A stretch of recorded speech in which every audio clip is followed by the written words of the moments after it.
But it's coming. What's up, y'all? This your girl, Miss Maggie T, and this is Red Cup Rants with K-Stylez and Chew Talk Sports. What's up, you guys? Yeah, yo. What's up? Tonight we're missing Mr. Mad Mike because he's kind of under the weather. So you're gonna get a special treat with these two guys right about here.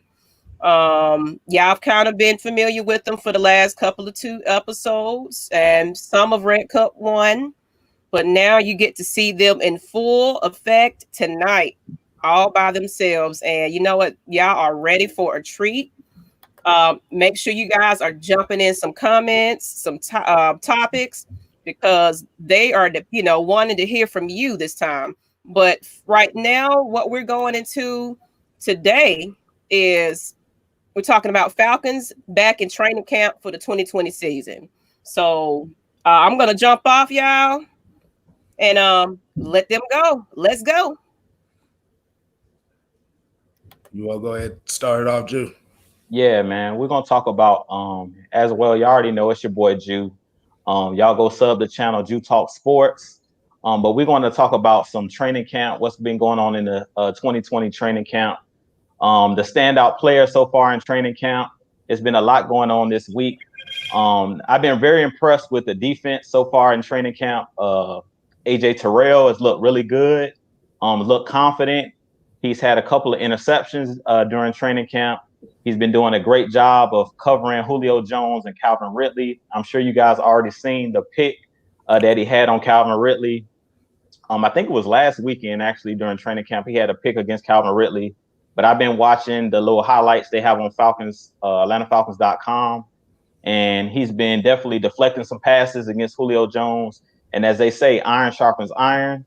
So I'm very impressed with just his confidence level. He's looked great. As you guys know, when we first drafted AJ Terrell, I thought we kind of reached at first, but after seeing him through these training camps so far, I've been very impressed with the kid. And I understand after hearing Dan Quinn talk about it in his interview this week, his presser, he talked about AJ Terrell, and the reason that they drafted him was because of his ball skills and how aggressive he is at the point of attack, at high pointing the ball. And we got to see that firsthand with that pick that he had against Calvin Ridley. He showed his athletic ability, and he also showed his top end speed to be able to keep up with Calvin Ridley. Because we both know that Calvin Ridley is definitely one of the fastest wide receivers in the game, and one of the best route runners in the game. So he's definitely been one of the standouts in camp on the defensive side of the ball. Another player I kind of want to talk about that's kind of shocked me is Michael Walker. Michael Walker is the linebacker out of Fresno State. He's another guy that's really shocked me so far in camp. I believe he had 2 interceptions so far this week at camp, and he's really looked good. Last week we talked about which linebacker would be paired with Deion Jones. Was it going to be Mafoye Aluakon, or was it going to be Keanu O'Neal? And Michael Walker has really surprised me. He could actually be one of those guys that could actually pair with Deion Jones as well. He's one of those guys that's kind of been in the shadows. But I really like what I've seen so far out of him. I wasn't too sure with him being drafted of how well he would cover. And his coverage skills, because a lot of his tape that I've seen was him playing like on the defensive line or playing close to the line. So I didn't see a lot of tape on him in college with his coverage skills, but I've been very impressed with the kid, his ball skills so far in camp. But I want to go ahead and toss it to you, Kevin. Tell me what you think so far in camp. Who's been your standouts, whether it's on the offensive side or the defensive side? Those are 2 young players that really has surprised me so far. Well, defense, like I said, I seen a lot of the swagger come out of him this weekend. Yeah, man. And like you said, iron, boy, this is a sharp ass katana sword going on right now. Yeah, man. But yeah, like I said, he might be the real deal. I know he get a lot of flack for that national championship game against LSU, but hell, couldn't nobody stop LSU. Exactly. What more can you say? Exactly. And like you said with Michael Walker, I seen a couple of his games at Fresno State. Like I said, they out there in the Pac-12, so that's passing league. You got to have speed on that defense or on defense there. So with him and Deion Jones, you got kind of a definition of speed and athleticism there. Right. Now, will he be the starter? Nah. But like I said, he's kind of a guy that you will want to bring in. Few plays here, few plays there. And like I said, let him be your third down, like I said, cover 2 linebacker as well. Most definitely. But how about on the offensive side of the ball, Kevin? Has there been somebody on the offensive side of the ball that kind of impressed you so far at camp? Calvin Ridley. Oh yeah, man, Calvin Ridley, dog. The boy over here looking like Robotron out here. Definitely. I'll say on the offensive side of the ball, I would say Zacchaeus has been the guy, and I did a video earlier this week talking about Zacchaeus. He's been one of those guys that's really impressed me so far at camp on the offensive side of the ball. Just his maturation process from last season to this season. I've seen a lot of clips of him making some nice catches. Whether they're just running little bubble screen plays for him or him running down the field, or he had a nice catch over 2 defenders where he kind of blew past the defender, and it was just like a 9 route, basically. It looked like he just burnt the guy, and he made a nice catch. So he's one of those guys on the offensive side of the ball that's really impressed me so far. So it look like we got a question already. Let's see. I did say this defense reminds them of 2017. Yeah, man. Mm-hmm. I think that's a good comment because I said that earlier in one of my videos on my page. This year, this draft that we've had this year, I really think that this draft is one of the best drafts we've had. From my opinion, of course, we still got to go through the season, so it's kind of early to predict will this draft class be as good as that draft class in 2016, 2017 with Deion Jones, with Grady Jarrett, Keanu Neal. To me, that was probably the best draft class ever. Devondre Campbell and those guys, because they came in and they were able to, contribute right away. And Kevin, when you get rookies that come in, it's kind of hard usually for rookies to step right in as a starter. So I really think that this defense, we do have a ton of players that were drafted that I think can step in, like Marlon Davidson, AJ Terrell. I think those guys can come right in and contribute to the team. Like you was talking about Michael Walker, I really don't think he's going to start either. I think they're going to go with a Foye Oluokun because he's the safe pick and he's been in the system, so he kind of knows the system. But I really think that these guys that we brought in, I really think that they can have a big impact, especially Marlon Davidson on the defensive line pairing with Grady Jarrett. I really think he's going to have a big impact because he's so versatile. You can use him on the outside as a defensive end, and you can use him on the inside next to Grady Jarrett, like as a nose tackle or a 3-tech. And then I also think with AJ Terrell, I've said this from the get-go. When they drafted him with that first-round pick, he's going to be the starter day one. I don't see him not being the starter on the outside, whether he's starting over Isaiah Oliver or whether he's starting over Kendall Sheffield. Personally, I think that they're going to probably try to slide Kendall Sheffield inside unless they go with Darqueze Dennard. He's another player that's been making plays at camp, and he has that experience at the nickel position.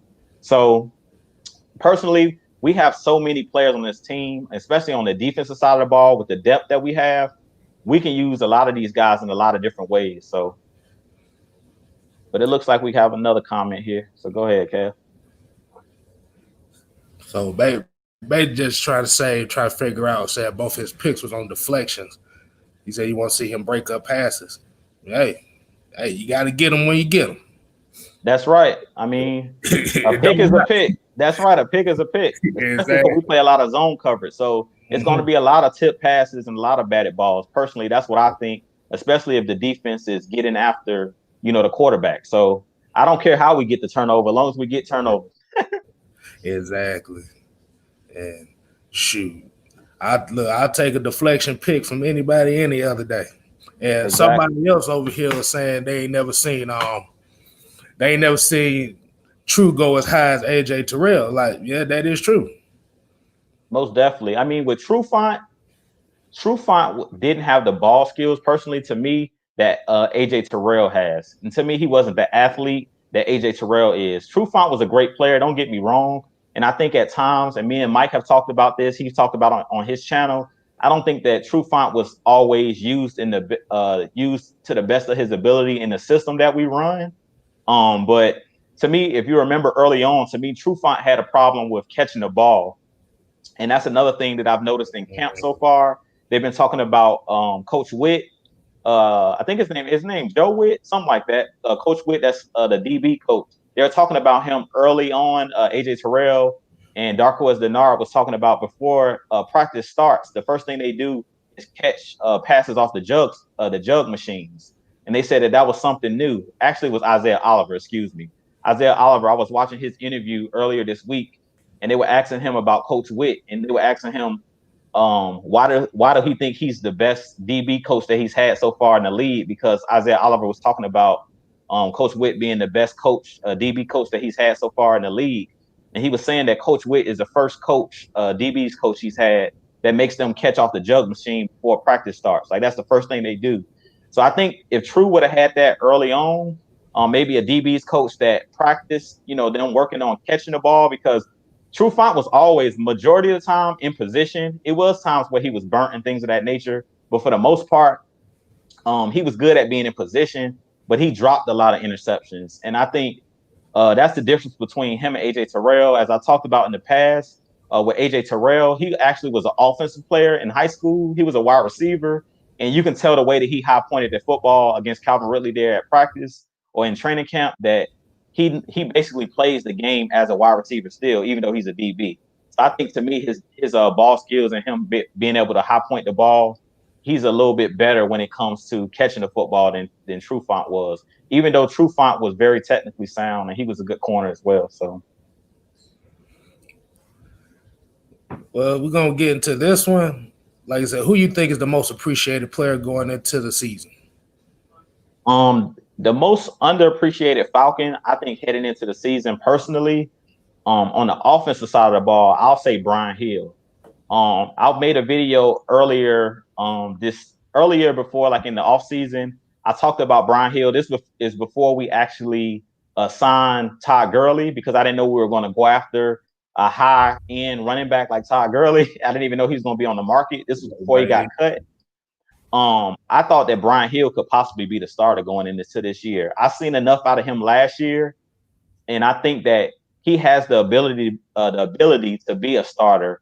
Do I think he's like one of the best running backs in the league, or he's that upper echelon type of running back? No, but I think he's one of those guys, if he's given the opportunity, he's kind of one of those diamonds in the rough. A lot of people are overlooking him. Early on, he was cut by the Falcons, and then he was brought back. After, I believe, he signed with the Bengals, I think, for one season. After we cut him, he was on our practice squad for a long time. But Brian Hill is one of those guys that has continually worked on his game. He's a grinder. And one thing I like about Brian Hill is he's a playmaker. Last year, he had a couple plays, a couple touchdowns, but he had a couple nice runs. And he's one of those guys that I think he surprised a lot of people with his speed. Another thing I really like about him is he's a lot bigger than Freeman was. Freeman was a smaller running back, and I think that's why he got nicked up.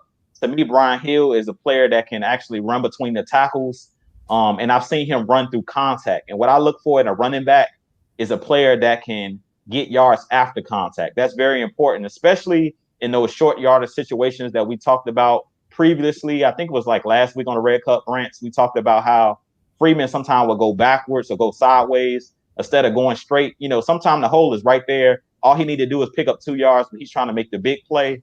And one thing about Brian Hill, to me, he's one of those guys that he's not going to impress you and with a lot of flash, but he's one of those guys that can like get the job done. He's a grinder. So I definitely thought that if you paired him with Ito Smith and Quadre Olesen, I thought those three guys together would make a pretty good tandem or triplets or whatever you want to call them. I think they would have made a good pairing. But then we brought in Todd Gurley. So we basically just the rich got richer, basically, when we got Todd Gurley, because we all know that nobody's starting over Todd Gurley. Todd Gurley, to me personally, is still a top 3 running back in the game, even with all of the injuries and things of that nature that people are talking about. If you think about it, Todd Gurley, last year had double-digit touchdowns. Even though he didn't rush for 1,000 yards, he still got, I think, about 14 touchdowns last year. So that's what's important, is getting to the paint. So what you think, Kev? Well, I say the most underappreciated is going to be Matt Ryan. That's true. I'm just going to go right there with it. I mean, you had to think, out of 100 players, this man wasn't even in there. And you got to remember that 100 player list is also voted by the player. So, you know, he doesn't really get the respect around the league like he should deserve. Right. And I think he has a point to prove this year, because when folks saying that Ryan Tannehill is better than him, is smoking on crack. They need to get some drug tests on.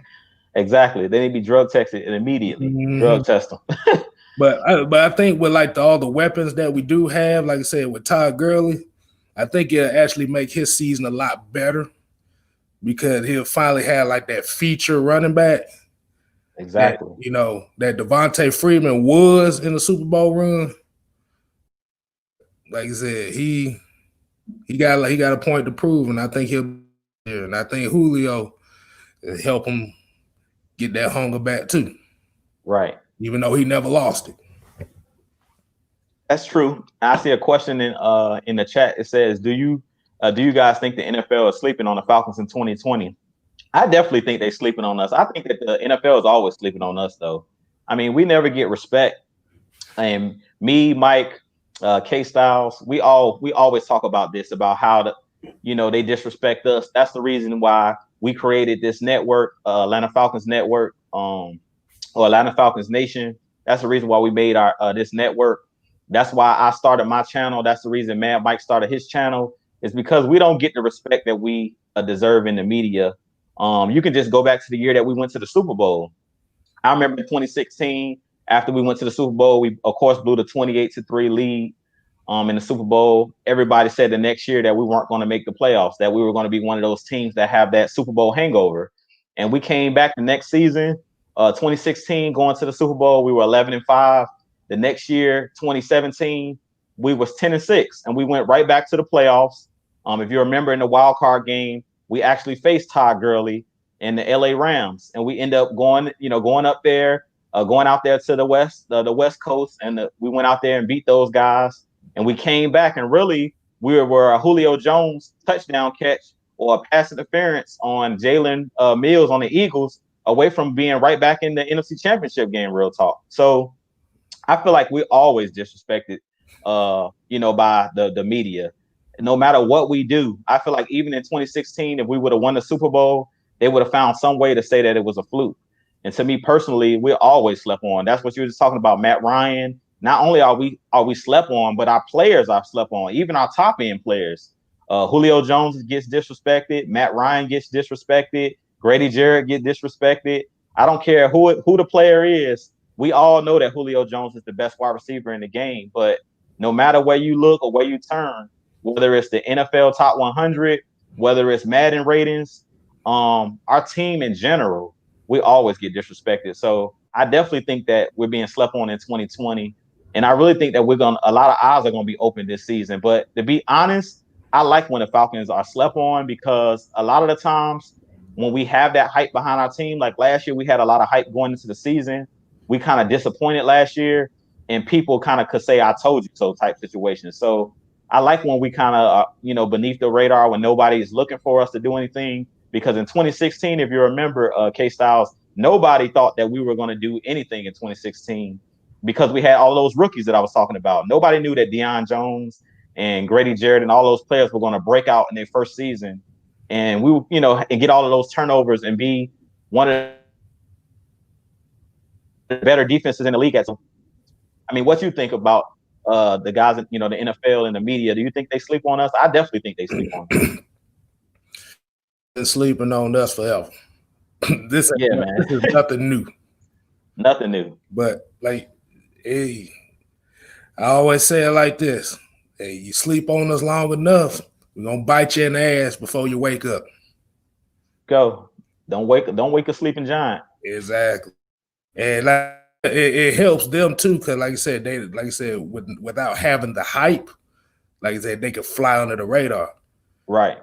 And that's pretty much where a lot of teams play their best is when they under the radar. Okay. Well, I'm gonna toss this one to you, K-Stylez, and I'll let you go first with this one. What player will make the biggest improvement this season, in your opinion? Biggest improvement. Ooh, I always say Kendall Sheffield. I always say him because he got the tools. Like you said, he kind of remind you of a Robert Alford as far as athleticism wise. And I think with him taking that step up this year, like I said, by him moving inside, it'll make him a bigger impact player. Right. In today's NFL, your slot corner has to be good. This ain't the old NFL where your slot corner was bland and you could just throw him out there. No, you got to have some athleticism in that slot. Oh yeah, man. I definitely agree with you. Yeah. Definitely agree with you. Well, you done, K-Stylez? Yeah, go ahead. Do your thing. Okay, man. So for me, biggest improvement, you kind of took mine because I was gonna go with Kendall Sheffield as well, but I'll be different on this one, and I'm gonna kind of go left with this one. I think it's gonna be Takk McKinley, and the reason I say Takk McKinley is for the mere fact that he knows that this is it for him. Like if he doesn't show it to us this year, it was kind of like Vic Beasley last year. If he don't show it to us this year, Takk McKinley knows that, you know, this is it. This is his last straw. He has to prove that he can get the 10 sacks. I'm glad that he hasn't come out and said that he's going to cut his dreads. I'm glad that he has got off social media, and I'm kind of glad that he's trimmed it. He looks really good. He trimmed his body down during the pandemic. I'm really proud of him of starting to mature as a player, and I really want to see him take that next step. And I really think that the guys that we brought in are really going to rub off on him. I think the Marlon Davisons, with their aggressiveness, the Dante Fowler Juniors of the world, I really think that those guys are going to rub off on Takk McKinley, and they're going to kind of take some of that pressure off of Takk. Because to me, over the last 2 seasons, Takk and Vic Beasley has been under immense pressure because we didn't have the depth behind those guys. Those guys were pretty much our only pass rushers, other than Adrian Claiborne. You know, those were the main guys we were always counting on. Is can Vic Beasley get 10 sacks? Can Takk McKinley get 10 sacks? And there was nobody behind them pushing them. But this year, I think with Charles Harris, with John Kaminsky, with Dante Fowler and all of these guys, I really think that the pressure is going to be on Takk McKinley to kind of put up or shut up type deal. And I really think this year he's going to come out and show his stuff. Knock on wood, I hope he doesn't get injured, because it seems like every year somehow, some way he injures that shoulder. So I really hope that his shoulder holds up this year. I hope he plays smarter, because to me, I always talk about, I'm not worried about Takk McKinley's motor. To me, he has a great motor. My biggest problem with Takk McKinley sometimes is he's ultra aggressive, and sometimes he's so hyped up that he doesn't know how to channel that aggression. And sometimes when you're that hyped up and stuff like that, he gets out of his rush lanes. And I've seen him where he's supposed to be on the edge, setting the edge. He's kind of blowing by, trying to get to the quarterback, and the running back runs right through his gap because he's not being gap sound and he's not in his run fit. So I hope this year that he plays smarter and he learns how to channel his aggression. I really think, though, this year that he's going to be one of those players that's going to step his game up. I'm not going to guarantee that he's going to get 10 sacks. And to me, it's not really even about him getting 10 sacks. I just want to see him play better as a whole, meaning I want to see him be a complete defensive end, not just about his sack numbers, but I want to see him play better in the run game and him play smarter and stop falling on the ground every play. Let's see. What are your thoughts on Ito Smith? You want to take that, K-Stylez, or you want me to go ahead with that? Okay, so what's my thoughts on Ito Smith?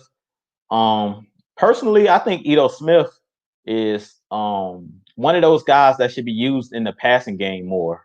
I really think Ito Smith should be kind of used like a James White. I talked about this last week, or maybe 2 weeks ago on our show here at Red Cup Rants, that Ito Smith should be used like the Patriots use James White. He should be a guy that you use out the backfield making those quick screen passes, those quick option routes, and we should use him on the outside. We shouldn't try to make him run between the tackles a whole lot, and we definitely shouldn't have him out there trying to pass protect for Matt Ryan. I really think that Ito Smith is one of those guys that you use out in space, where he can take advantage of linebackers and he can take advantage of fourth string corners and take advantage of nickel corners with using his speed. So I definitely think Ito Smith should basically be used as a pass catcher, used as one of those option style running backs. I do think that he can run between the tackles, but I don't want to see him running between the tackles a whole lot. I think he's a guy that should be basically running toss plays and outside zone runs, and mainly be used in the passing game. So I do like Ito Smith's game, and I do think that Ito Smith is going to have a big role. I also talked about last week with Ito Smith. I think he should be used in kickoff return. I definitely think that he should be one of those guys that we continue to use in kickoff returns, where he has that space, and where he's able to, follow. He's great at following blocks and things of that nature when he's out in space.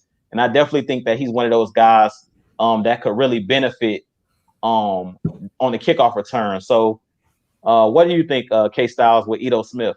I basically said I think that he should be used more like a James White for the Patriots, of catching the football out of the backfield. I definitely don't want to see him pass protecting, because that's what got him injured last year against the Rams, trying to block a linebacker coming with a full head of steam. First of all, I want to apologize. Had some technical difficulties over here. Are you good? But what you said about Ito Smith, yeah, I think he'll be better fit as a returner. Kind of let him get the ball in space. Yeah, because pass protection is that's not what he's good at. That's what you got the other running backs for. But you do want him to have the ball in space. And like you said, that James White, that 6-7 catch a game type of guy. Right. It'd be kind of hard for him to do that, only because you have Todd Gurley, who has versatility, right, to catch passes. But definitely as a change of pace back and a returner, I think that'd be his best case scenario. Most definitely. Yeah, man. But I kind of want to also talk about what are your expectations, K-Stylez, for this upcoming season?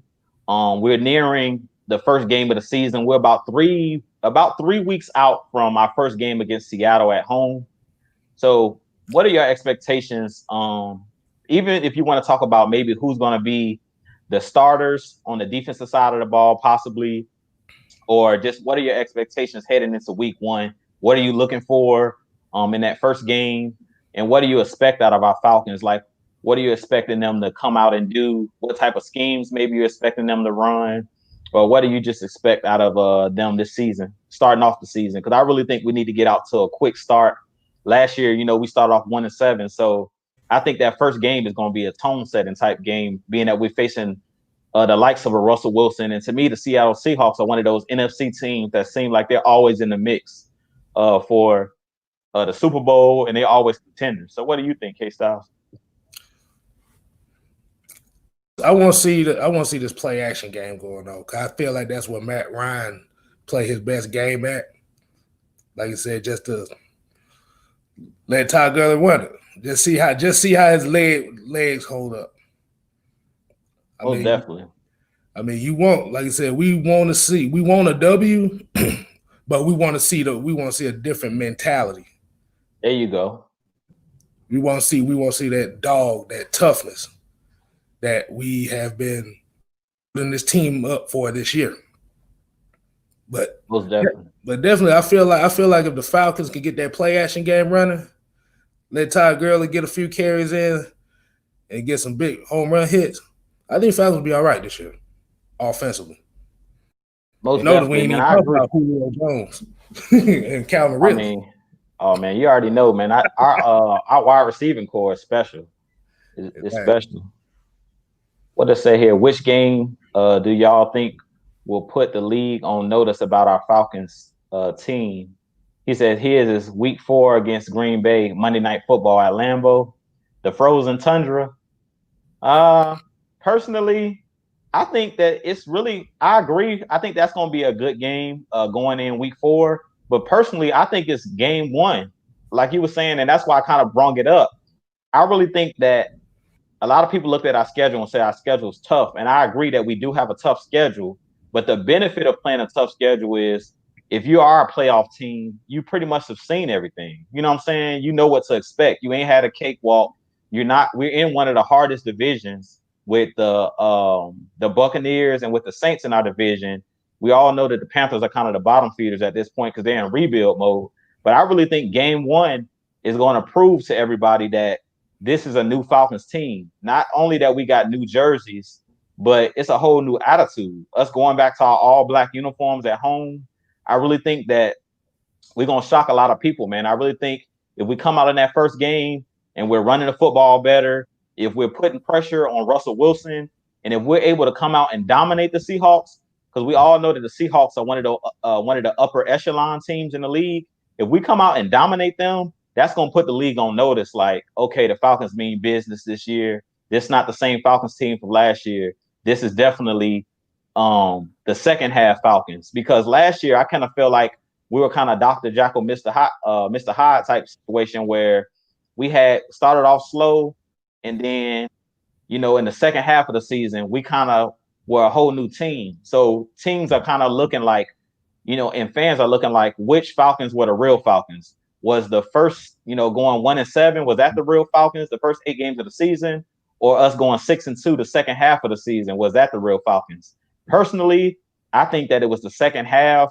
We were able to build momentum. And I think that that was the reason that we stayed with our coaching staff and we kept continuity, mainly because in the second half, we picked up steam. And I really think that that steam is going to carry over to this year. And I really think that that first game of the season is really what's going to put people on notice that this Falcons team is different. They're tougher. You know, Seattle's going to come out and try to run the football. They're always one of those teams that's like the ground and pound. And then you also know that they have some speedsters on their team too. Tyler Lockett, to me, he's one of the best kept secrets in the NFL. And DK Metcalf, we already know DK Metcalf. If anybody compares to Julio Jones, when you talk about physique, is DJ Metcalf. I'm not saying he's Julio Jones because we know that Julio Jones' skill set is second to none. But DK Metcalf, as far as his body style, he's the guy that I look at when I'm trying to compare somebody to a Julio Jones as far as athleticism. To me, he's not Julio Jones, but he's built like a Julio Jones. He's big, he's physical, and he can do it all. Coming out of college, a lot of people talked about DK Metcalf not being able to run good routes and things of that nature, and that he kind of was just like a physical specimen type player, that kind of muscle players in college. But to me, he proved all the doubters wrong last season. To me, I was very impressed with DK Metcalf. So starting the year off, I feel like Seattle is going to be a great test. It's going to be a great litmus test for our team to basically see, okay, you know, what Falcons team are we going to see this year? Are we for real with that D-line? Because, you know, Russell Wilson to make you look silly out there, especially as a defensive lineman. He can make you look bad with his scrambling ability. So I really think that first game of the season is going to be a great litmus test for our rookies and for our defensive line and for our offensive line to see that, you know, what type of team are we going to be? Is Todd Gurley going to come out running the football and look like his old self? Is Matt Ryan going to be protected?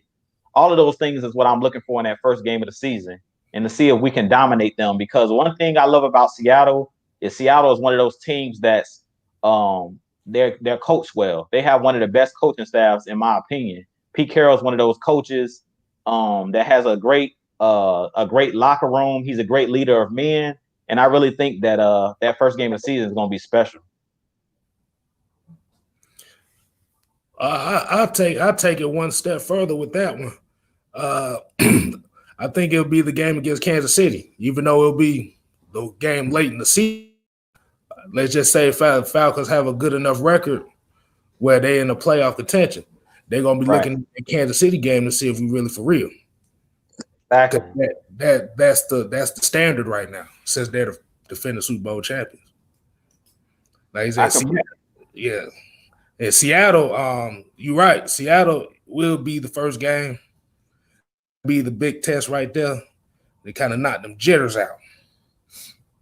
Oh yeah, man, that's gonna wake you up right there. That's when you need to get your smelling salt out, put it in your nose, make sure that's gonna be the game where. Oh yeah, man, and we don't have no preseason, so that's gonna be the game where all our players hype because they ain't gotta tackle each other no more. You actually can tackle the opposing team. You know what I'm saying? You know Dante Fowler, Marlon Davidson, and that's what I like about this team. And I talked about it. We got some dogs, man. We got some dogs on the defensive side of the ball. So you know they're gonna be ready to hit somebody. They've been hitting each other all in practice, and you know you only can hit so much in practice because nowadays you only have so many padded practices. So you know that first game, Keanu Neal, all of them guys that's physical, Deion Jones, Grady Jarrett, he's gonna be ready to hit somebody else. So he's gonna be saving up and mustering up all that energy that they've been holding at practice. They're gonna be ready to rip somebody's head off starting week 1. So I'm ready for week 1.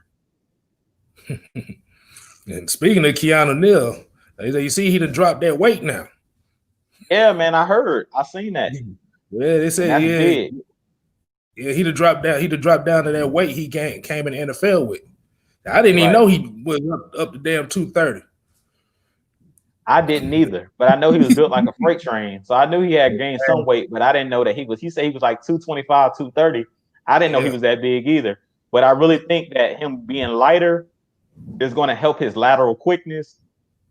And I think it's good for his joints and things of that nature because, you know, he had all of these lower leg injuries and those lower extremity injuries. And, you know, with the hamstrings and with the ACL injury that he had and the Achilles injury, it's always good to be the lighter you are, the faster you should be able to be. And, you know, that pliability, him being able to move sideline to sideline and things of that nature, I really think that that's going to help him a lot with him dropping that weight, that unnecessary weight. And it looks like he put on more muscle and less, he's carrying less weight. So I really think that that's going to help him out a lot. But I see a question in the chat here. It says, who's got ground on the kickoff return job? Or who's gaining ground? Maybe that's what they mean. Personally, I heard from Dan Quinn, and when he did his interview, he was saying Brandon Powell and the kid Roland that we drafted. So if it's out of those two guys, I pretty much wanted Ito Smith to be the guy that they use in kickoff returns and like punt returns and things of that nature. But personally, the kid Roland is a guy that I would go with if it's out of Brandon Powell and him. I don't know too much about Brandon Powell and, you know, his speed and things of that nature. Maybe they're looking at him because he knows how to catch the football. And maybe they're looking for somebody that's just going to be someone who can secure the ball and not drop the football. But I've seen this kid Roland's tape, and he's built kind of like one of those smaller, quick jitterbug type players. So I really think that the Roland kid, he kind of put me in the mind of, if you remember Tim DeWhite, K-Stylez in the 90s. White Lightning. Yeah, man, White Lightning. That's who this kid Roland reminds me of. I'm not calling him Tim DeWhite. I'm not trying to get struck by lightning. I'm not calling him Tim DeWhite, but he definitely is someone that puts me in the mind of him. He don't just put me in the mind of him because he's a white guy. He puts me in the mind of him because if you go watch his tape, the kid is pretty quick, and it looks like he knows what he's doing when he's returning the football. So I don't know too much about Brandon Powell. There you go, Chris Rowland. Yeah, that kid looks like he's no joke. I wish we had a preseason where we can kind of see him in action in the NFL. But if you go watch his college tape, when we drafted him, I kind of went and watched some college tape on him, and the kid looks like he's special. So if it's out of him and Brandon Powell, I would go with Chris Rowland. What you think, K-Stylez? Yeah, you just took the words out of my mouth. Yeah, like he's a bad. Like I said, he has the potential to be a bad boy. Yeah, man. And I'm looking for a big playmaker. Yeah, because that's the one position. That's the one side of the ball. I think is really the most important part of the game is special teams. And you need to switch that field position. I see some big play potential in him. Yeah, man. And I think that's been one of the things that we've kind of overlooked. Special teams seem to always go overlooked, but that's a part of the game that, if you remember when we had Devin Hester later on in his career, when he came to the Falcons, he still had some juice left. He was returning, scoring touchdowns, and I think that's big. And that's why I was really shocked that we didn't bring Kenjon Barner back. I don't know if Kenjon Barner just wanted too much money, because Kenjon Barner last year, he had against the Panthers, he returned one of those punts for a touchdown. And we hadn't had a punt return for a touchdown probably since Devin Hester. So I was really shocked that they didn't bring him back. I know he was one of the running backs that they were using, so I guess they maybe didn't want to keep him on the roster, because he basically would have been on the roster holding up a roster spot to just be like a special teams ace type player. But I would have kept him on the roster because he was a veteran. He didn't drop the football a ton. And to me, when he was out there and he got the opportunities, he actually made plays and he flipped the field for us. So I was really shocked that Kenjon Barner wasn't re-signed by the Falcons. I was really shocked. So I'm thinking maybe he just wanted too much money. I'm not too sure why he wasn't brought back. But if it's out of Brandon Powell and the Chris Rowland cat, I want Chris Rowland back there returning for me. I've seen enough of the Eric Wing and all the guys we had back there, man, that all they were doing was just catching the ball. They were fair catching all day. Like, we need somebody, if you got, a crease, we need you to take that crease and do something with it, man. We need you to flip the field and put Matt Ryan and, those guys on a short field when we can. So special teams is very important. And I think that's one of the things that's been going overlooked over the last couple seasons is our special teams. And we really haven't had that special teams ace type player since Kenjon Barner and since Devin Hester. To me, those guys were like our breakout stars as far as returners. As Eric Weems got older, he lost his speed. And to me, all he would do was fair catch the ball. So he really wasn't an asset to the team. No, you did not just say Eric Weems. Boy, that I call him throw him up, bust him up light. Yeah, man. I mean, he was a fan favorite. I don't know why. I mean, I know earlier in his career, when I remember against the Packers, he had that touchdown, in that playoff game where he had that touchdown, even though the Packers beat us down in that game. That was the year that the Packers won the Super Bowl, and they came to Atlanta and basically demolished us. But he did have a good play in that game. But when we brought him back, he just didn't have his wheels no more, man. So I was like, I didn't know why we brought him back, just to be back there fair catching. To me, anybody you can put back there, all they're going to do is just fair catch every play. So I really didn't see the point of bringing him back. Yeah, he was looking like Jason Garrett's clapping ass. Exactly. Jason Garrett sideline clapping. Exactly. Like this all day. Every play. Like, even if he had space, he would never return it. So I was like, okay. But we have another question in the chat. What are our chances of being top 2 or 1 in the NFC South? I mean, I think we got a great chance. Personally, if you've been tuning in to the Red Cup Rants, and we appreciate you tuning in. We appreciate the question. And if you've been following my channel, definitely go subscribe. Do Talk Sports on YouTube. Go support Mad Mike on YouTube, Mad Mike Sports. But we've always been talking about, our Atlanta Falcons, and we were just talking about us being disrespected. But I believe we are going to win the South. I really think that our chances are very good. I really think that everybody is sleeping on us personally.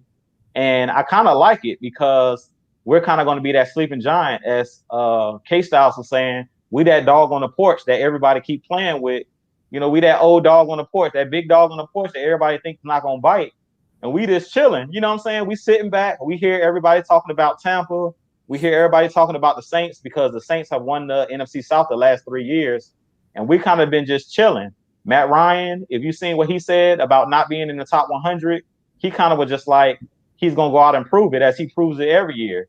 Julio Jones talked about it in his presser when they asked him at training camp what he thought about, being under the radar and talking about, him and Matt Ryan not getting the respect that they deserve. Him and Matt Ryan always just goes about their business. They really don't care. Julio Jones talked about not caring what other people think and just going out and ball. And pretty much that's what they do every season. I mean, Matt Ryan, if you look at his statistics, if you look at Matt Ryan and Julio Jones statistics, they're always right there in the top of the league, but they just get disrespected. So I definitely think that the Falcons are going to win the South. Personally, I have the Falcons #1 in the NFC South. I have the Saints finishing second behind us. I have Tampa coming in third. And then I have the Panthers finishing in fourth just because they're in rebuild mode. But I do really think that the NFC South has a chance to get 3 teams in the playoffs because, as you know, they added another playoff team, another wild card. So if you remember, I think it was 2016 when we went to the Super Bowl. It was either 2016 or 2017. I can't remember which year it was. I think it was 2016 though, when all 3 teams in the NFC South made the playoffs. So I think that we have a serious chance of doing that again because, to me personally, in the NFC, I think we play in the toughest division in the NFC. I really can't speak for the AFC, but I think that we match up.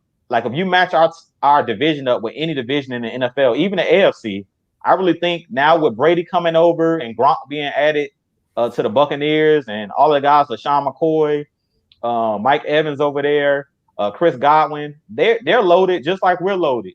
The Saints, they went out and added Emmanuel Sanders. They still got Michael Thomas and Drew Brees. So they're stacked, Alvin Kamara.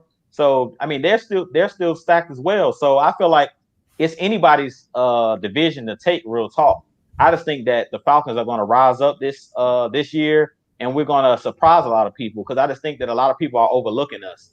They're looking like we've been 7-9 the last 2 seasons, and they really think that, they think it's sweet. So I think that we're going to really show them this year that it ain't sweet. Well, what do you think, K-Stylez?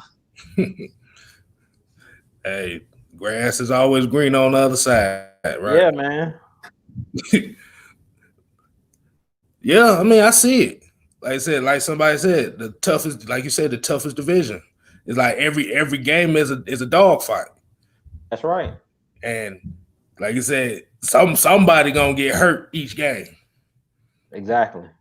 And it's anybody's game. Yeah, and you made a good point of last couple shows ago when you said Tampa Bay, like you said, they're the only team that doesn't really have the chemistry.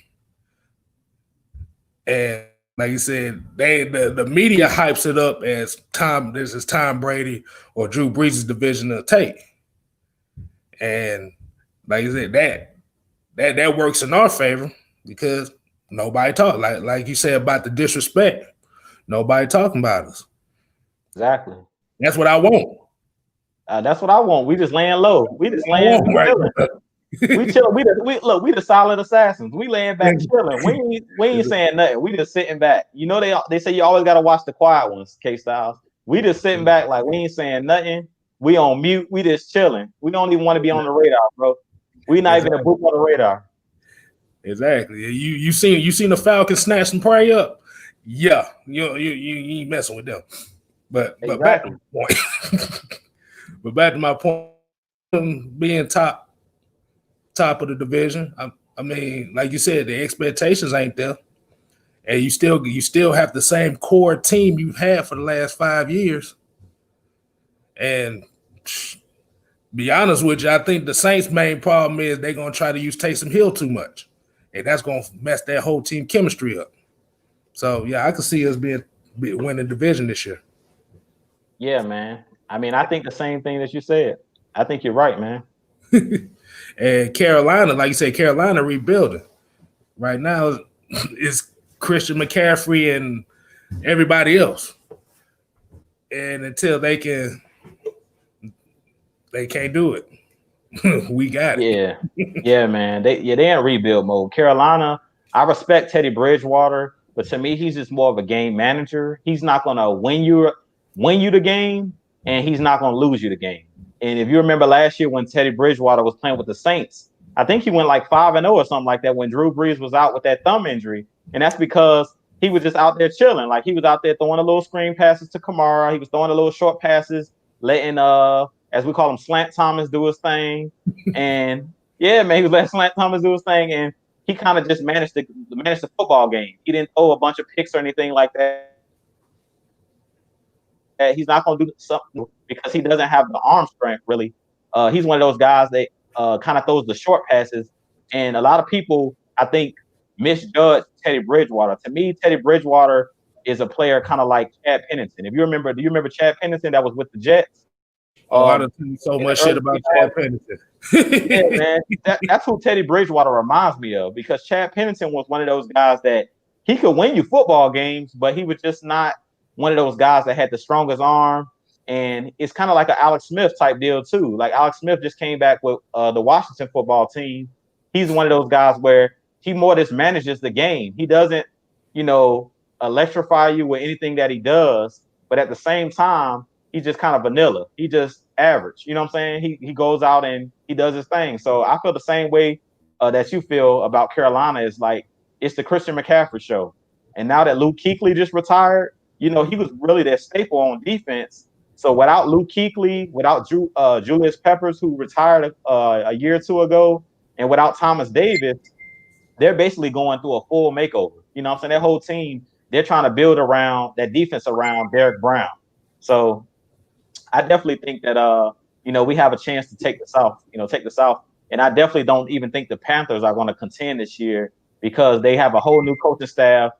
And like I was saying when you were saying about Tampa, the continuity side of it, I agree with you. The continuity is very important. I think a lot of people are sleeping on that. When it comes to the Buccaneers, I think they're just looking at Tom Brady, but what they're not looking at is Tom Brady has never played anywhere but New England. And mainly he's been playing under that same offensive system with Josh McDaniels. And, he's used to having great defenses as well. And Bill Belichick is one of those guys that he's a genius when it comes to drawing up defense. So I really don't think over there in Tampa, they have that skill set that New England has, that offensive line, and they don't have that continuity there. So I really think that that's going to be a big struggle. But I see another question in the chat. Says, what should the Falcons do with Deidre Sanat? I'll go ahead and let you take that one first if you want to take that, K-Stylez. If not, I'll go with it. I'll take it. Go ahead. That's a tough one because that was one of my favorite guys coming into the draft. It's just the problem is you have so much depth there at that nose tackle, defensive tackle spot that's really kind of hard for him to play. Because you look at what they got right there. What you gonna do with them? Exactly. It's just kind of like one of those things where it's like it's unfortunate that they done built up this defensive tackle spot. It's like, hey, you might have to just cut bait with them. It's hard for me to say it. Yeah, man. I mean, personally, I think with Deidre Sanat, I would keep him. My biggest problem with Dan Quinn is giving players chances and opportunities to show what they got. Because to me, a lot last year, we was 1-7. What do you have to lose? Throw some of these players out there and see what they can do. I mean, you might find a diamond in the rough, like I talked about. Nobody expected Grady Jarrett to be Grady Jarrett. Like, we see Grady Jarrett now and we like, he the one of the best in the league. But he was given that opportunity to kind of show us what he could do. You know what I'm saying? And to me, Deidre Sanat, to me personally, I don't feel like he's gotten a fair shake. I feel like Dan Quinn, he kind of like trusts certain players. Like after we made the Super Bowl, I feel like he kind of just put all his trust. He put all of his trust or all his eggs in the basket of the players that got us to the Super Bowl. And I feel like the best thing that you can have on a defensive line, and we've talked about this on our previous shows, is depth. So I would throw Deidre Sanat out there because he's a fresh body. Give Grady Jarrett a breather at times. Let him go on the sideline, get some Gatorade. Let him go over there and suck on some oxygen. You know how you be seeing them on the side? They take their helmets off, the steam be coming off their head. Let them go over there and sit with the fan and just relax on the bench and throw Deidre Sanat in there because sometimes you got somebody on the sideline juiced up, angry, and ready to go out there and prove themselves. And I don't know if you've seen Deidre Sanat working out during the pandemic, but I seen the video with him like on a bar doing pull-ups, and they were hitting him with a medicine ball in the chest. He was looking like a straight dog out there, a straight beast. So I feel like throw him out there and see what he can do. I mean, at worst, we were 1-7. We had nothing to lose. And I feel like this year we have nothing to lose. Even if you have to make a player sit out for a game. When we were 1-7, I felt like have somebody else that normally dress sit out, put them in a little sweatsuit and or a Falcons hoodie, put them on the sideline with a clipboard and throw Deidre Sanat out there and see what he can do. Because you never know. He might came out there and ball. So I hate when they say a player is not showing anything in practice. Like some players need the bright lights. You know what I'm saying? Some players are not practice players. Some players are like when they rise to the occasion. When it's time and the spotlight is on them and you put them out there on the field, that's when they can show their stuff. You know what I'm saying? So I really think that we don't know what Deidre Sanat is right now because we haven't seen him play enough. So really, what I want to see with Deidre Sonata is I want to see him get the opportunity and get a fair shake, because I don't remember. I think we used like a 3rd or 4th round pick on him. So I feel like give him an opportunity, because if you look at his body style, to me, he reminds me of Grady Jarrett. Real talk, his body style. I'm not saying that he is Grady Jarrett, because we know Grady Jarrett is just a world beater, but I want to see what Deidre Sonat has. To me, I haven't seen enough tape on Deidre Sonat, and I haven't seen him out there enough on the field to know, what he's made of. To me, Deidre Sonat has been inactive so much. I really don't know what he can do. You know what I'm saying? He might surprise all of us. He might be better than Tyler Davis in real talk. We don't know. What do we know? So throw him out there and see what he can do, and then we can speak. Once he put that bad tape out there, then we can say, okay, he's not a good player. But to me, right now, we can't tell that just by looking at him practice. I don't agree with that. So we got another question in the chat. It says, what are your thoughts about Keanu? Go ahead, K-Stylez. I'll let you go ahead and take that one first. First of all, we're gonna say appreciate Young Silver for being a new member, and we're happy to take this one for you. What we think about Keanu Neal? Well, I think, like we said earlier, with him shedding that weight, playing down to his college weight, 211, 212, I think you're gonna see the old Keanu Neal back prior to the injuries. And like I said, I think he's itching to prove himself, because contract year for him as well. And I'm just ready to hear some clack how and all that stuff on the field when I see him. Oh yeah, man. Yeah, man. I expect great things out of Keanu Neal this year. And like K-Stylez was saying before I address that, man, we appreciate you joining the Mad Mike membership. As he always say, $199, $5.99, $9.99. You know how he do it, $9.99. Y'all definitely go support my boy Mad Mike. He doing big things. Definitely go become a member of Mad Mike's. And we appreciate you, Young Sissel. So with your question, man, I definitely think that Keanu Neal is gonna ball this year. I definitely think that he's gonna ball this year. I was watching his actual presser the other day. I think it was like yesterday or the day before yesterday. And he was talking about shedding that weight, as me and K-Stylez were just talking about. He dropped the pounds, and he said he's back to his rookie weight when he first came into the league, when he took the league by storm, and he was straight smacking everybody that came across the field. Willie Snead, Jimmy Graham, all of them guys. Yeah, man. He had everybody out. And that's why I gave him the nickname the Hitman. And his new nickname, now that he's back, I call him the Gatekeeper, because he's one of those guys that say you cannot pass. That's just how he rolls, man. He's that guy that instills fear in opposing offensive players. And that's what I love about him, is if you're a player coming across the middle of the field, when Keanu Neal is out there, you're looking for number 22, and you're looking to see where he's lined up, and you got your head on a swivel, because if he catch you running across the middle of the field and you don't got your head on a swivel, you're going to get your head knocked off. So I think Keanu Neal is definitely going to have a big season. I definitely think that he's going to surprise a lot of people, and I really think that he can get back to being what he once was. I hear a lot of people saying that he's kind of like I heard somebody saying he's kind of like a used car, and that he's not going to be able to get back to what he once was as that Pro Bowl style safety.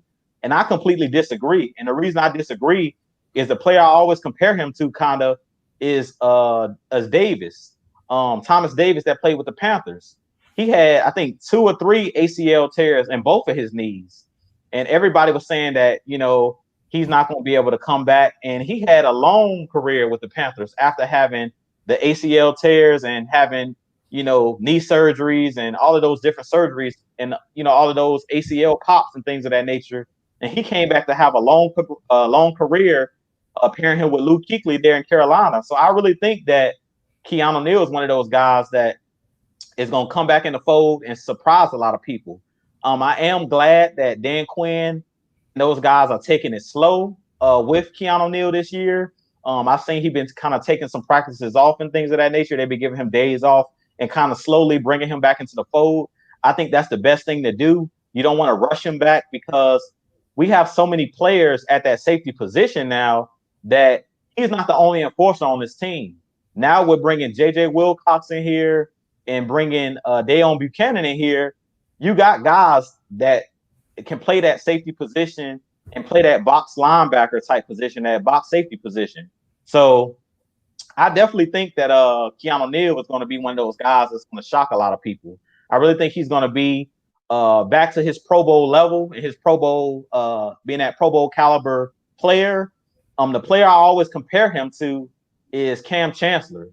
Originally coming into the league, he went and worked out with Cam Chancellor. And personally, I grew up knowing Cam Chancellor. We actually went to the same high school.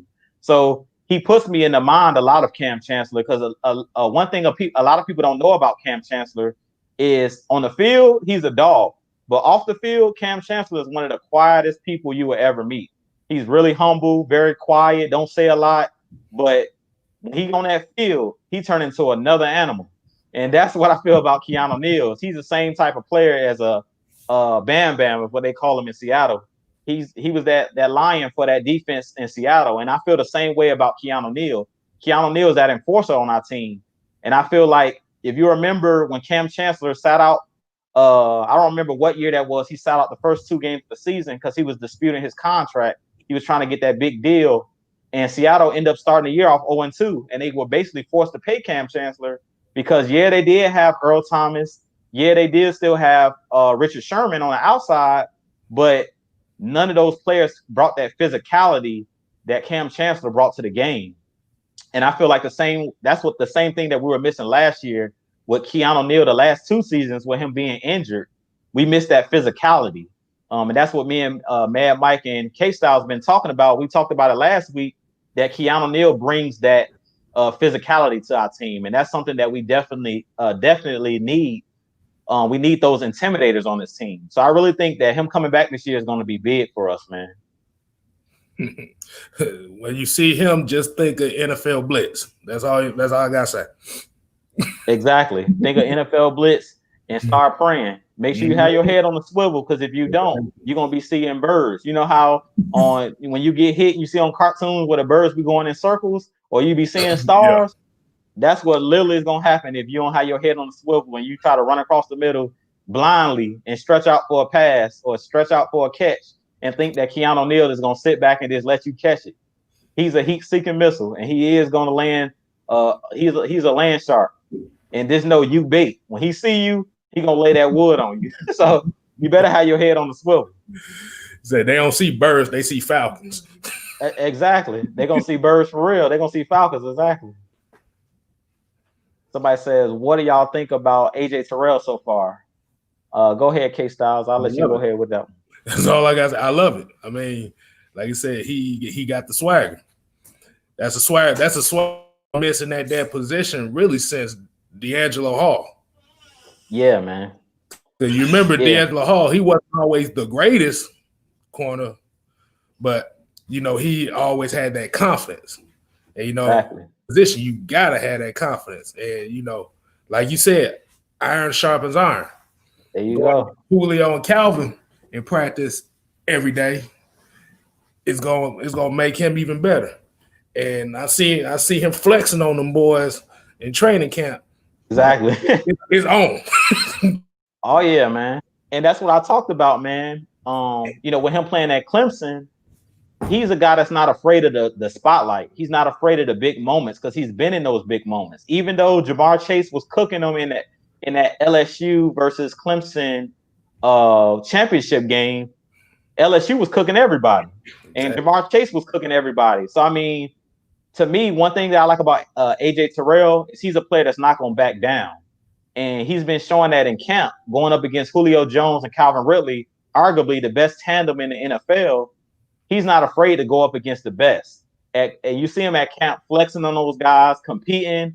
And I've seen him get beat a couple times. Like I've seen after he, flexed on Calvin Ridley, the next day, Calvin Ridley hit him with one of those stop and go routes and killed him. Came back and had AJ Terrell shook. But at the same time, he's a competitor. And that's what Dan Quinn's been talking about. When you're on the outside and you play that cornerback position in the NFL, you're going to get beat. We all know that. Deion Sanders has been beat. The best of the best get beat. It's about being able to forget that play and moving on to the next play and saying, I'm gonna go out there and get him on the next go round. And to me, that was one of the biggest things that I seen last year with our corners, the young corners that we had, like Isaiah Oliver. To me, Isaiah Oliver last year, sometimes when they caught passes against him, you really could see that early on, not just Isaiah Oliver, but mainly Isaiah Oliver, you seen kind of like he was deflated early on when we started 1-7. A lot of the times when, he gave up a big play, he kind of held his head down instead of just going to the next play and being that competitor, like, okay, you got me on that one, but let's go again type situation. And I feel like AJ Terrell is one of those guys, like you said, he's not cocky when it comes to, like, he doesn't look like he does a whole lot of talking on the field, but if he make a big play, he gonna let you know about it. And that's the type of player that you need on the outside, especially going up against those number one type dudes like Slant Thomas, like Hopkins, D-Hop, that play for the Cardinals. You need that guy that's not afraid of those big moments, man. And that's what I talked about with the Robert Alfords of the world. And I was a big fan of Robert Alford because I seen that he had the athletic ability. Sometimes he just couldn't get out of his own head.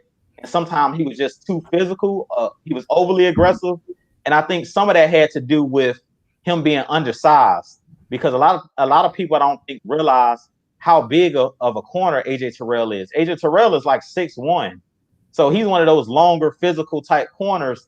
So he's built kind of like a wide receiver. So you being bigger than him really doesn't intimidate him. And he's able to deal with the physicality of those bigger wide receivers in the game. And I think that's kind of where we really struggled when we had Robert Alford and Trufant. We really didn't have that corner that had that length, you know what I'm saying, that can stab those wide receivers at the line and kind of throw them off of their route and type, throw them off their routes in those type of situations. I think that was the biggest problem, is we didn't have those corners that was physical enough to compete with those bigger body wide receivers. And I think that's what AJ Terrell offers to our team. And that's why he'll be an asset to our team. It's his physicality. I really think that, and I mentioned this earlier in the week in one of my videos, is he reminds me of Richard Sherman. I remember last week, K-Stylez, you said he kind of reminds you of Nnamdi Asomugha. And Nnamdi was long, just like a Richard Sherman. But I think the thing that Nnamdi lacked was that speed. I think that AJ Terrell is a little bit of a better athlete when it comes to his speed and his vertical ability, his ability to jump. If you've seen that interception he had against Calvin Ridley, he showed his vertical. He went up and got the ball at his highest peak. And I haven't seen a lot of our corners even try to attempt to high point a football like that. And I think that aggressiveness is what he's going to add to the team, to be able to high point the football and go up and contest footballs at their highest points. Because I think that's what we've really been missing, is that physicality and the cornerback that has those ball skills. To me, Trufant lacked those ball skills, and I think Robert Alford kind of lacked those ball skills because they didn't have that length and they didn't have that offensive mindset. Because AJ Terrell, as I mentioned, was, he played wide receiver, so he's playing that defensive back position kind of like a wide receiver. Same thing with Richard Sherman. Richard Sherman actually played wide receiver as well at Stanford in college. So when the ball was in the air, he played kind of like he was still a wide receiver. He went up for the football like, I'm entitled to this football just like the wide receivers are entitled to this football. And I feel like we've been kind of lacking that the last couple seasons with our corners. I see Anthony Wright has put another question in here. It says AJ Terrell and Marlon Davidson's personality will both be infectious to the rest of the defense. I completely agree with that. Go ahead, K-Stylez. I'll let you run with it. Them young bloods come to take y'all jobs. Exactly. But it'll make everybody else better. And like you said, like somebody also said, Dante Fowler personality will also help. Need all the help we can. Like I said, it's about changing that culture. That culture from kind of being soft again. And then, like you said, everybody talk about AJ Terrell's game against LSU. You forget the year before that, his game against Alabama, where he basically all those wide receivers that went in the first round this year. Exactly. And he dominated them. Exactly. Tua couldn't throw shit. Exactly. But yeah, their personality is going to help this defense. Most definitely. Because you want to mix them veterans with that young blood, especially that young blood that's hungry. Oh yeah. Well, I seen when Marlon Davidson came, when he was at the combine, and he was just talking about putting his hands on somebody and not getting arrested for it. And when I heard something like that, I was like, oh Lord, we got a borderline criminal on our team. He ain't scared. And I love what he was saying. When I seen that, I was like, that's probably what made Dan Quinn say, yeah, that's what we taking. If he's still on the board, we definitely going after that. Because we need some guys out here that's gonna be like some hoodlums. We need some guys that's gonna come in here and not be afraid, man, be aggressive. Because we've been missing that aggressiveness on this team. And I really think that AJ Terrell, Marlon Davidson, I really think that their attitude is going to rub off on the other players. And to me, those guys are playmakers. And you need those playmakers, those guys that come in and have that swagger. And that's what I said about this group that we brought in. I kind of agree that the one fan that put the question in the chat talking about the 2017 defense. I kind of agree with that person that put that in the chat about the defense there when we had those rookies with Deion Jones, Grady Jarrett, Devondre Campbell. Those guys came in with that swagger, like we're going to be the starters. Because if you remember that year, we started the year off with Sean Weatherspoon, who was a fan favorite. I love Sean Weatherspoon when he was in his prime. And we had, D-Block, Spoon. All you would hear is Spoon when he made a play. And, he had this little dance. He had that swagger. But when Deion Jones and when Devondre Campbell came in, at the time, we had Paul Warlow and Sean Weatherspoon. They started that first game against Tampa in 2016. I was at that football game, the season opener, when Tampa basically blew us out our stadium. They basically came in there and Jameis made us look silly.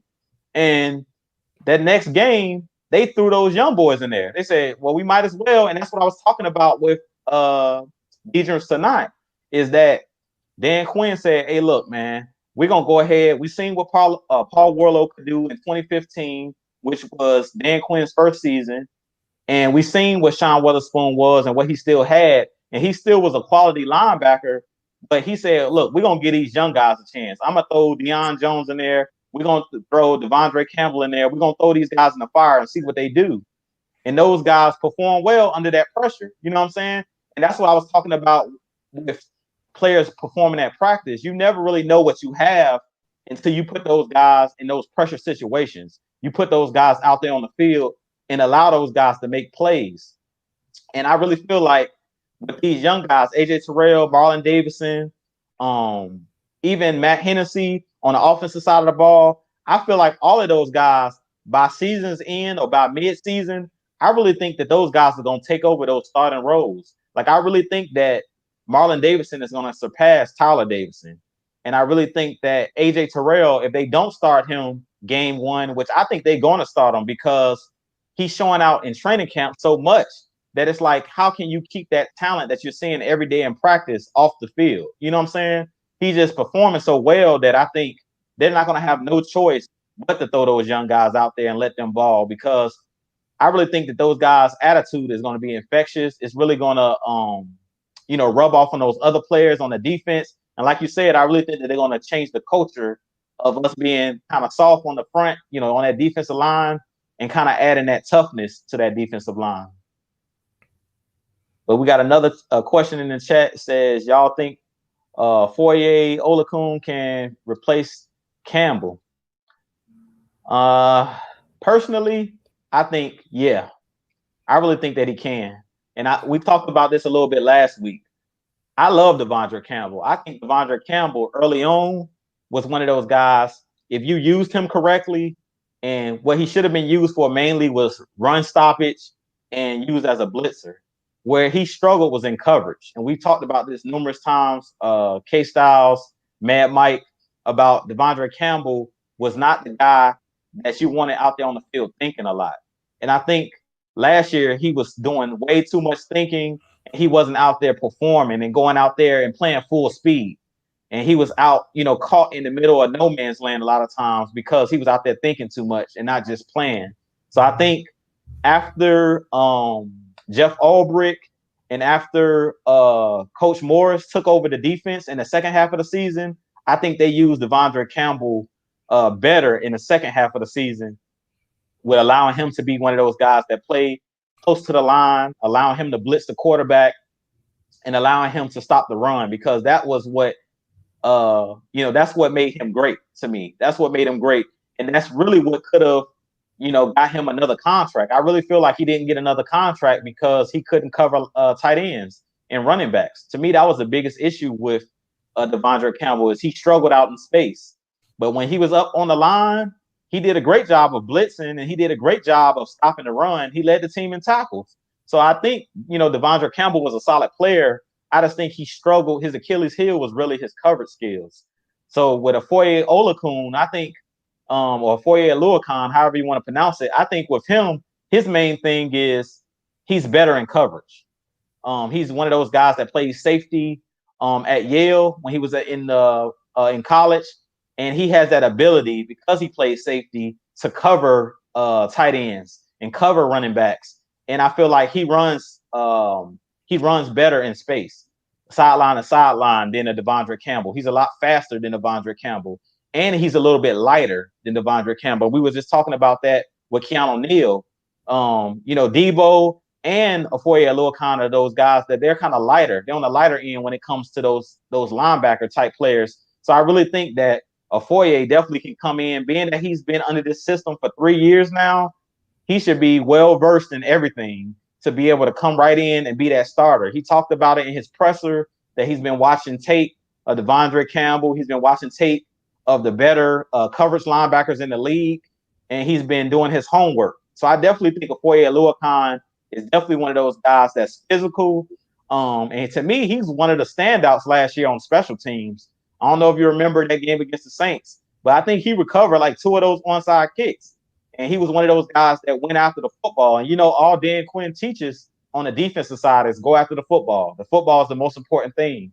So I definitely can see Afoye Oluokun being one of those guys that's going to force fumbles, and it's going to be better running sideline to sideline and possibly getting some tackles for loss, where Devondre Campbell kind of struggled due to him not being one of the better players or one of the smarter players. Because, if you went to Yale, you got to be smart to go to one of those schools like Yale that's in the Ivy League. So I know Afoye Oluokun is probably one of the smartest players on our team.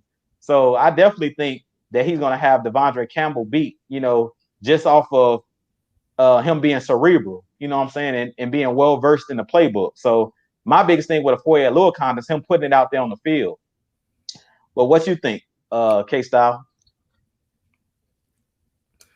Yeah, he has to be. Yeah, he has to put it out on the field. Like I said, he's built to be the starter. And like you said, Campbell, I like Campbell.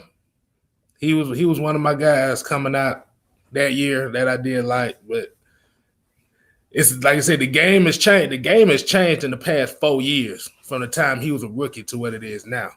They passed way more now than when he was a rookie. And I think that's where it kind of got exposed at. Like today's NFL, you got to have those lighter linebackers or linebackers that can cover, period.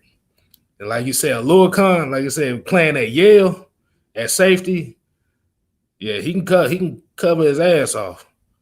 Oh yeah, man, he had that speed. Mm-hmm. You gonna see the flash running right by your ass. Exactly. But yeah, like I said, Campbell did what he could. It was just time for them just to go to a more faster direction. That's especially why they brought Michael Walker in, just to be another fast linebacker. Right. You gotta have those nowadays. If your linebackers are slow as hell, this ain't 2003 when.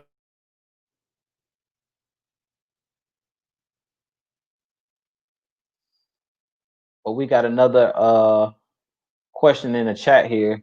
It says, I saw on an article that they had rookie Jalen Hawkins at cornerback. Thoughts on that? Personally, Jalen Hawkins being that corner, I think they have to kind of try to see what he's able to do because we've signed so many safeties at this point. I think they kind of have to, see what Jalen Hawkins has other than playing that safety position because we're kind of, deep at that safety position. So personally, I think Jalen Hawkins, um, they're basically trying to see if he has the ability to cover and probably don't know what ability he has because I know at Cal he mainly played the safety position. So personally, I'm not too sure what to think about Jalen Hawkins being used as a corner, but I mainly think that they may be trying him out the corner position because they know we're way too deep right now at that safety position. So if Jalen Hawkins wants to make this roster, I really think that he's going to either have to try to play some cornerback or some DB, or I think that he's going to have to be a standout as a special teamer. That's the only way I see Jalen Hawkins getting any playing time. Unless, knock on wood, somebody goes down with injury, which we definitely don't want to see anybody get injured again this season. But, other than injury, I think they want to see what Jalen Hawkins has because we're so deep at that position. Like I was just talking about, we have Ricardo Allen, we have Keanu Neal, Deion Buchanan. So we still have JJ Wilcox that we just signed. So we have like 4 or 5 safeties right there, not even counting Jayhawk. Now I have heard some good things about Jalen Hawkins. From the coming out of camp, they were asking Keanu Neal about him, and Keanu Neal said he think the kid is special, that he could be special in this league. And the kid, from what I've seen in his tape, his collegiate tape, I seen him make a one-handed interception at Cal, so it was like an Odell Beckham type catch. So if he bringing that to the table, we may have another DeMonte Casey sighting on our hands. So if he's a ball hawk, something like that, I definitely could see him being kept on the roster, maybe on the practice squad until he can get to the active roster. Because right now, I really don't see Jalen Hawkins being getting any playing time at safety unless somebody goes down with injury because we got so many veterans at that position. That's mainly probably the reason why they even trying him at cornerback to see if he can play that position. Because a lot of our guys that we have in the secondary, especially now on this particular team, are interchangeable. Like I know Ricardo Allen coming in, he was a cornerback and he was actually converted to safety. So I think they're trying to do the same thing with a Jalen Hawkins. They're probably trying to see what he can do because Casey coming in also was a cornerback and they converted him to safety. So they're probably trying to do the same thing with a Jalen Hawkins. Let's see what he has. Let's see if he can convert from safety to corner. And you might be surprised. He might surprise you and turn out to be, a decent cornerback. So they probably just trying him at that position because we're so deep at the safety position. But what you think, K-Stylez? Jalen Hawkins, that's my favorite. That was one of my favorite players coming into this year, especially at corner. Yeah, he got the ball skills to do it. I seen that tape you was talking about with the one-handed interception, and I seen him make some hits too. Yeah. So he's definitely a guy that you could use as what they call the big nickel corner. Right. That slot corner that just basically another linebacker. I could definitely see him playing that role. And hey, I'm just ready to see him bust some heads out there. Yeah, man. And that's what I talked about, man. We so doggone deep on this team, man. There's so many guys that we haven't even talked about on the Red Cup Rants too, because we're so deep. Like, I really don't know. We might have to cut some assets, like some good players, because we're so deep this year. Like, we haven't even talked about Josh Hawkins. It's another guy that we brought in that played in the XFL, and he has the last name Hawkins as well. And I've seen some of his tape, and he's one of those guys that plays cornerback as well. So we have 2 Jayhawks on this team, and that's crazy, the amount of depth and amount of good assets we have on the team. So, but it's about almost time for us to get ready to wrap up, K-Stylez. So I'll kick it to you if you want to go ahead, if you have a parting shot. This is gonna be kind of like a two-parter. My first thing is gonna say to everybody, like I said, I always say, just stay safe out here and protect yourself and protect your family. And another thing is, like I said, I might do a documentary on. I don't know if you remember this Falcon player, but Jamal Anderson, the defensive end. I'm gonna do a documentary called "What Happened If He Got a Sack." Yeah, man, I remember him. but on serious note, like I said, just protect yourself, protect your family, protect your energy. And I'll pass it on to you. Yeah, man. I was talking to my wife on my way home from work, man, and I was just talking about, my wife's getting ready. She's actually a teacher. She's getting ready to start back to school on Monday, and the kids are going back, face to face. And how you was talking about staying safe. We were talking about, I was tying it into the football season and telling her, like, I really hope that this pandemic and the outbreak of the coronavirus or COVID-19 doesn't spread, man. I really hope that we can have a football season. You can tell that we're passionate about the game. That's why we get up here every Friday to talk about our Falcons. And I just hope that, everybody stays safe out here. What I don't want is one of the players to actually catch it and then it becomes serious. You know what I'm saying? They go into the hospital or something like that, or somebody's life ends up being at risk because we want to be entertained, because they have families as well as we have families. And I've been loving the NBA, the restart of the NBA. I've been watching the playoff games and stuff like that, and I've really enjoyed it. And I think that the NBA did a good job of doing the bubble and stuff like that. And I wish the NFL had a way that they could kind of do a bubble or something like that. But it's just too many teams to do a bubble, and it's too many players to put all of those players in one venue. Like how they were able to do basketball. It's not as many players in the basketball, so they were able to do that bubble, and they're doing the same thing in the NHL. So I just hope that when the season starts, like I hope that the Falcons are not doing well and like killing, and then all of a sudden the season is interrupted because of COVID-19. So I really hope that once the season starts, that all the players, stays COVID free and nobody gets, sick or nothing like that. Because at the end of the day, we love it for the entertainment value. We're diehard fans and stuff like that. And we bleed red and black all day. But at the same time, we bleed red and black in that ATL. But I just hope that, nobody gets sick.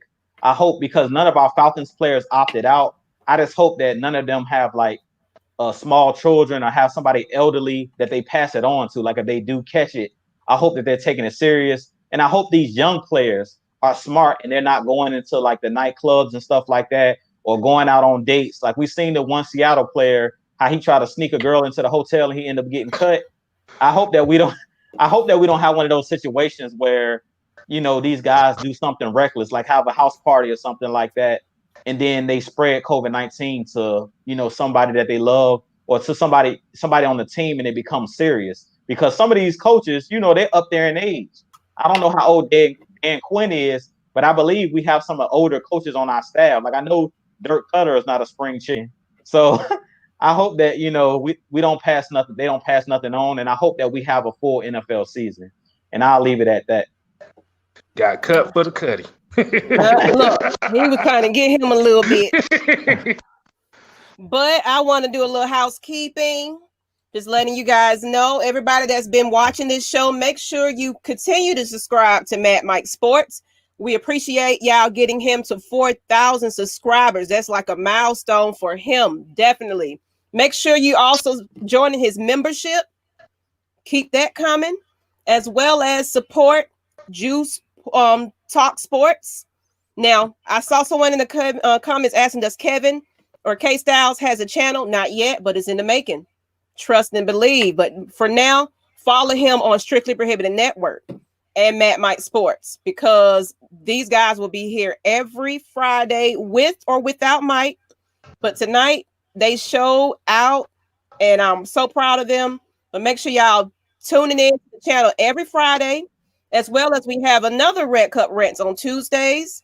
And then we have our Lust Exchange with me and Miss Nikki V on Thursday night. So we got a lot of things coming. And also, we're recruiting a bit more people. So you're about to be seeing some more Atlanta Falcons content from new people on AFN, Atlanta Falcons Nation. Look, keep tuning in because we got more for y'all. If y'all enjoyed this, let them know. Send some super chats. Subscribe to that membership to keep them going. But we appreciate y'all. We about to be out, though. This is K-Stylez, Jew Talk Sports, and Miss Maggie T. We out. This light made me look like a serial killer. What the hell? Yes. Well, yeah, I'm in here too, but I was in the background today. Appreciate y'all. Peace. Dude.